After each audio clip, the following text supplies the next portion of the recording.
Om jag kollar på min portfölj för det här året så är jag minus mer än 300 000 kronor. Och det är ju inte så himla roligt. Så det jag tänker är att jag ska gå igenom de här 3 stycken aktierna som har utvecklat sig sämst för mig i år. Jag har inte förlorat några pengar på dem än eftersom jag har inte sålt någonting. Men jag tänker bara prata lite och dela med mig av mina tankar kring de här investeringarna. Så den absolut första aktien som vi har är ju Sinch. Och Sinch gick jag in i början på 2020. Där kom jag in väldigt billigt på drygt 42 kronor från första början. Jag skalade upp och köpte mer över tid. Har inte köpt jättemycket. Men det har blivit så pass att jag har just nu en inköpskurs på drygt 63 kronor. Om du har varit med sedan jag startade den här YouTube-kanalen så är det ju Sinch som faktiskt har varit en genomgående trend genom mina videos där det har faktiskt gått bra för aktien. Sen har vi sett ett platt fall sedan ett år tillbaks minus 65%. Och idag så är jag minus på min investering i Sinch. Vad har jag lärt mig av det här då? Ta hem vinst när du kan. Men hur ska man veta när man ska ta hem vinst? Ja, det är ju en bra fråga. Och det är ju någonting som jag lärt mig av den här investeringen. Att ifall det är så att det har gått väldigt bra, kanske skala hem lite över tid istället för att försöka skala upp. Min tanke var ju att uppgången skulle fortsätta för Sinch och jag hade ingen koll alls på värdering. Jag var lite blind för hur pass högt värderat det har varit. Och marknaden, inte bara för Sinch utan för många andra företag där ute, så har man blivit slaktad sedan början på 2022 eftersom att man bara har värderats på hög tillväxt. Sinch har ju gått ner väldigt mycket på grund av att man har sett en nedtrappning i sin organiska tillväxt. Det betyder att man har inte vuxit så snabbt helt enkelt. Mina tankar nu inför deras kommande rapport. Ja, jag är lite fundersam. Jag har inte riktigt bestämt mig ifall jag ska sitta kvar på min position eller ifall jag ska kanske gå ur lite innan rapporten. Jag kommer inte sälja mina aktier helt och hållet. Videon 1 april var ju alltså ett aprilskämt. Nej, jag har inte sålt några aktier i Sinch utan jag ligger kvar med min fulla investering.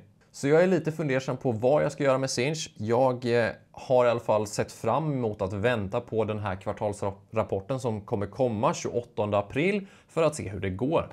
Det är ju så att de har ju köpt upp en massa bolag och det tar tid för företag att integrera företag som man köper upp. Det vi hoppas på i framtiden för Sinch det är att de lyckas integrera de här förvärven och att man ska kunna erbjuda mer försäljning av andra tjänster.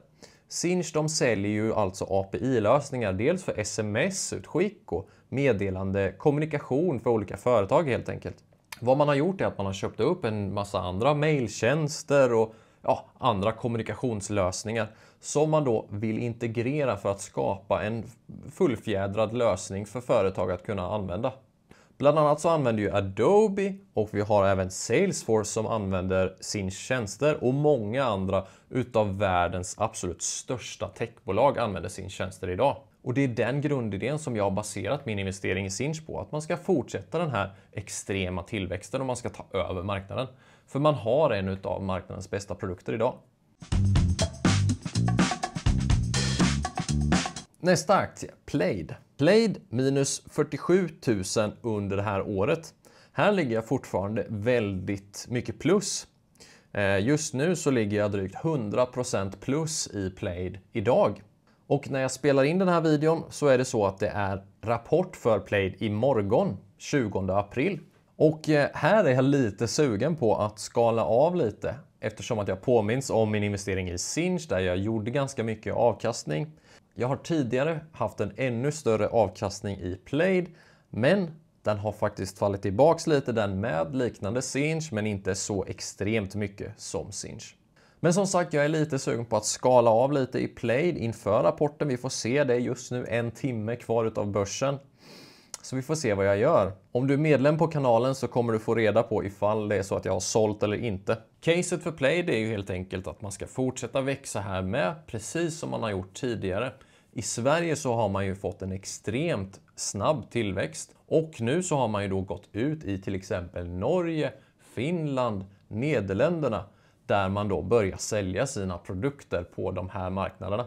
Så caset för Play det är helt enkelt att man ska fortsätta växa och sälja sina produkter på fler marknader. Men också att man ska lansera fler produkter över tid. Och sen så kommer vi in på den sista aktien som är ZignSec. Och i år så har ZignSec utvecklat sig drygt minus 30 000 kronor för min del. Caset för ZignSec är att man har en plattform där man kan sälja sådana här anti-money laundering tjänster till andra företag.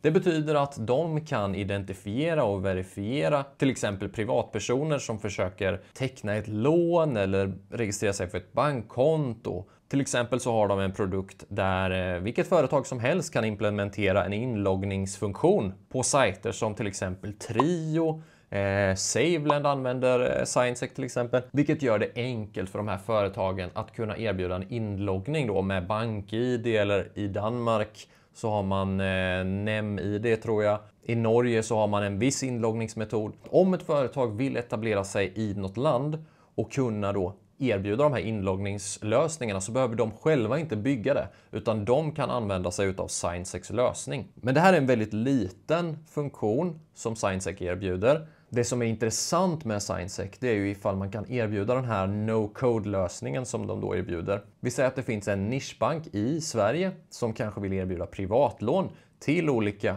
privatpersoner i hela Europa. Men man har inte lösningen för att kunna erbjuda det här juridiska och de lagliga bitarna och sådana grejer.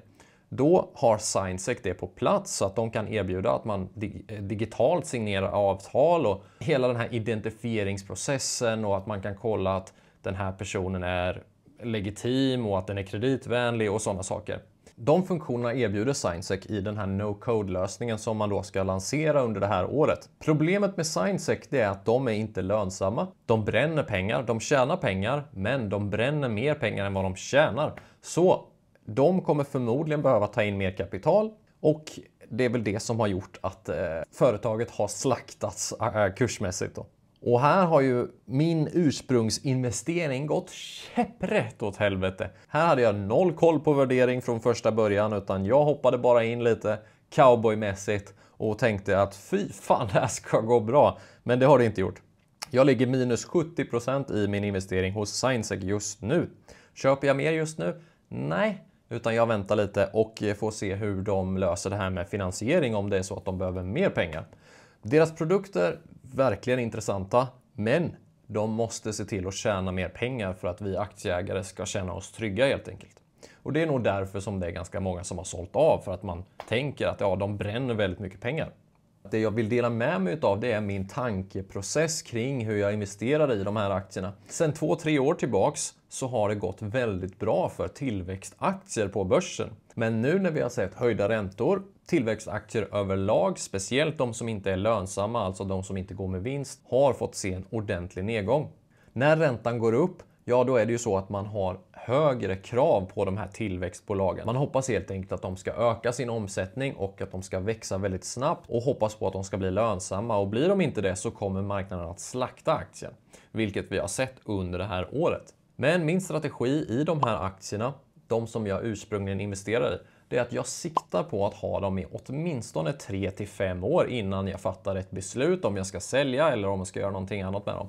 Det som har hänt dock med till exempel Sinch och Play, det är att jag gjorde en fantastiskt fin resa i början och jag fick lite hybris och tänkte att ja men fan, det här kan ju inte vara så svårt, eller hur? Och jag vill inte att du ska tro att jag är någon slags expert här. Jag är inte något mattesnille som sitter och räknar hardcore på olika bolag och gör diskonterade kassaflöden och sånt, utan det jag främst investerar i, det är att jag tror på ett företag, jag kollar på deras produkt, är det någonting jag är intresserad utav, det tror jag att de kommer få intressanta kunder som kommer vara villiga att betala för deras produkt. Och är det så att de fortsätter att öka, de har en stadig tillväxt, har mer i omsättning och de gör mer i vinst, då är det någonting som jag är intresserad av. Det jag har lärt mig senaste året är att bli bättre på att titta på värderingen på bolagen. Om vi tittar tillbaks 2-3 år, ja då är det så att många av de här bolagen, det spelade ingen roll vad de var värderade till. de var värderade till hutlösa nyckeltal. Och det är sånt här som marknaden, som kanske du och jag har blivit blind för. Någonting som vi inte tittat närmare på. Och det är någonting som jag förhoppningsvis kommer bli bättre på i framtiden. Var noggrann med att titta på att företagen inte är allt för högt värderade. Men det är jättesvårt att veta. Vi har många företag, många aktier på börsen som har varit högt värderade under en väldigt lång tid. Det är ganska svårt att hitta företag som växer snabbt som inte har en skyhög värdering. Som alltid så vill jag ge dig disclaimern att mina företag, alltså mina aktier som jag investerar i, de ska du inte bara kopiera och tänka att ja men Marcus han kan det här. Nej, uppenbarligen så kan jag inte det här. Utan läs alltid på själv, försök att räkna lite på bolagen och fundera på om det är någonting som är vettigt. Om det är så att du är osäker kring aktier, håll dig istället till fonder. Investera aldrig mer pengar än du har råd att förlora och glöm inte bort att det är extremt viktigt att du är långsiktig när du väljer aktier. Gillade du videon så tryck gärna på tumme upp och jag hoppas att du har det så fint, så ses vi i nästa video. Ha det gött, ciao!